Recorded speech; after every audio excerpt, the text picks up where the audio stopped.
Hi, I'm Daniel. Today I'm going to focus on South Africa's TRC, Truth and Reconciliation Commission process. I have interviewed various people across different ethnics, ages and genders in an attempt to gain a holistic understanding of their feelings towards the process, as well as their feelings towards the peace that they experience and witness in South Africa on a day-to-day basis. Next, I will discuss some of my views with a reflection on information gathered and a conclusion concerning the TRC process and peace in South Africa. When investigating what the general understanding of the TRC is, I found out that many people had little to no knowledge of what it actually was. Fortunately, after explaining the process, it was clear that many did know about it, just not by name. One of the interviewees, Keithan Ferris, described it as positive and negative points on a program that helps to right the wrongs of um, harsh political influence. it is clear that Keithan understood one of the key aspects of the TLC process in its attempt to provide compensation for those particularly hard done by the old political system. Dr. Alfred and Maraji Allen in the South African Truth and Reconciliation Commission as a therapeutic tool described the TRC process as a truth commission is one of the institutions used in international law to investigate gross human rights violations within a specific country. Ferris also mentioned that he would have concerns about the human factor involved. On paper, it sounds like it works out okay, but obviously, then there's some human error to this whole process, to the program itself. For example, corruption, misuse of power and authority. Some examples such as human error in the sense of lawyers being involved in supporting the claims of the unfortunate. If lawyers drag out the procedure, they could earn more from the client. If the individuals seeking compensation exaggerate their stories, they can perhaps be compensated more. This in turn will be detrimental to the others who are also seeking aid. Not everyone who was wronged can afford lawyers and so forth, since they are also involved in the matter, especially those who are willing to admit that what they did was wrong and speak up about themselves and others who had committed atrocities. He commends them and extends thanks for their honesty. That's a good contribution. It's a great contribution um, from the leaders of the old era to correct mistakes, and you're trying, And I always make a point to say that the only thing you can ever really ask somebody is to try. A question that Ferris asked was, I was about to ask you how would they receive maybe somebody maybe not pro-apartheid but lived in the era, and if you lived in the era, you obviously like abided by the laws, whether you're white or you're black or you're colored or whatever, so you'd abide by the laws, and you're not targeted, you just happen to be a white male in a public area that gets bombed.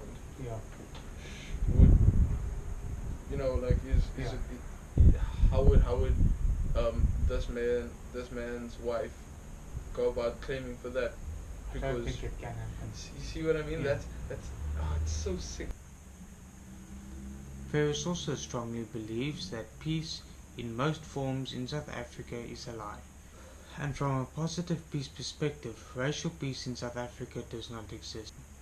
Among some individuals, perhaps. But most will at some point let something slip which is a reflection of their true feelings towards racialism. Another interviewee, Stephanie Bergsmith, suggested that the TRC process may have therapeutic effects on the individuals involved by getting their stories off their chests and being listened to. That suggestion invoked some research into the matter, and I found that according to Dr. Alfred and Majid Allen, we believe that TRC was relatively successful as a therapeutic tool, yet they believe it could have been more effective and should have been the responsibility of the TRC committee to contribute in two facets. First, the failure of the legislature to give the TRC a mandate and resources to attend to the mental health needs of survivors and participants. Second was the procedure the TRC adopted, in particular with respect to amnesty hearings.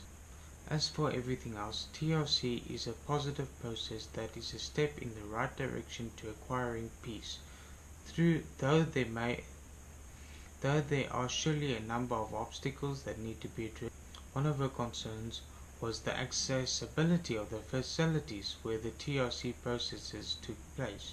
She considers herself to be a well-informed individual, yet she knows next to nothing about the TRC process, other than things like landform and RDP housing and stuff. She also questioned the likelihood of someone from a rural area being able to seek aid even if they knew about the process. She believes that a lot of progress has been made towards achieving peace in South Africa, but there is still a long way to go. Next up is Alex Borum. He understood the TRC process as, I think just doing nothing is not going to solve the problem. That we're living in a reality, we're living with a situation, we have to do something. And it's not going to be helpful by saying, yeah, it's not my problem. At the end of the day, we've got to get people to come together, stand together. There are people that are less fortunate, and those are the most fortunate. And we need to, everyone needs to pull together.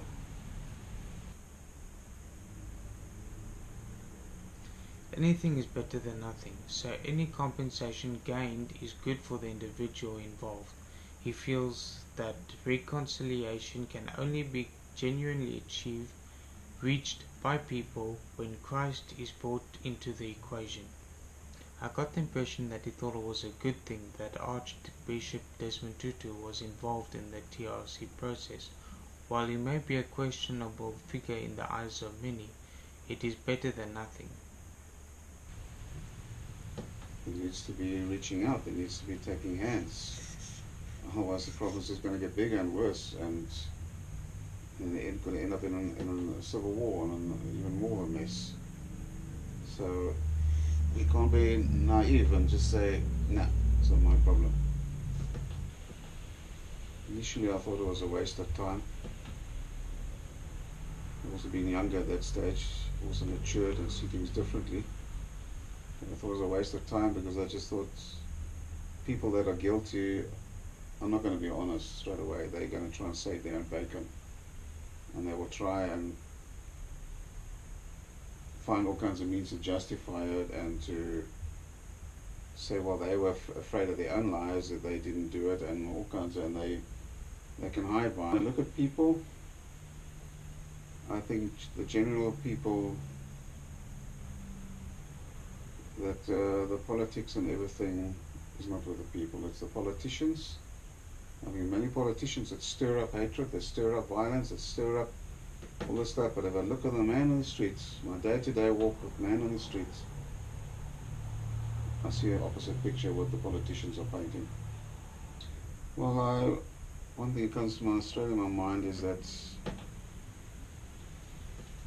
I never could understand it when as a child when I saw whites only on beaches and on trains and everything. From the Christian point of view again, I always thought this is God's earth. Who gives one race a right to claim ground above another race and to defy another race and put another race down? Everything operates out of fear. All the different cultures operate out of fear. Again, pumped up by certain chiefs and certain politicians. Today's youth are born frees. Neither language, culture, or race should matter. The born frees are not responsible for what their parents, grandparents or great-parents did, regardless of language, culture or race. And for peace to be achieved, people need to realize this. The government and the media needs to teach love, respect and thoughtfulness, and not hate, anger and violence. Next is Ellen Wan. In her understanding of TRC, she described, well, it was to interview people that had been affected during the apartheid time and to hear their stories and try and solve problems and bring about an understanding of what happened. Well, I think it could be a very useful process if it is handled in a good way, because it could bring about a lot of understanding from both sides, and that could bring about better understanding of what people went through and why certain people did what they had done, and that could bring about better relationships in the future. this holds some weight, since as Skinner says, it was a lifeline thrown to the survivors and perpetrators to try to deal with the past, but also had the potential to further traumatize all who participated. While some people were probably compensated fairly, she also believes that many people who should have been helped or compensated were not helped fairly or got the raw end of the stick. There were those who were probably given more than needed, and those who weren't given anything, and those who simply did not know.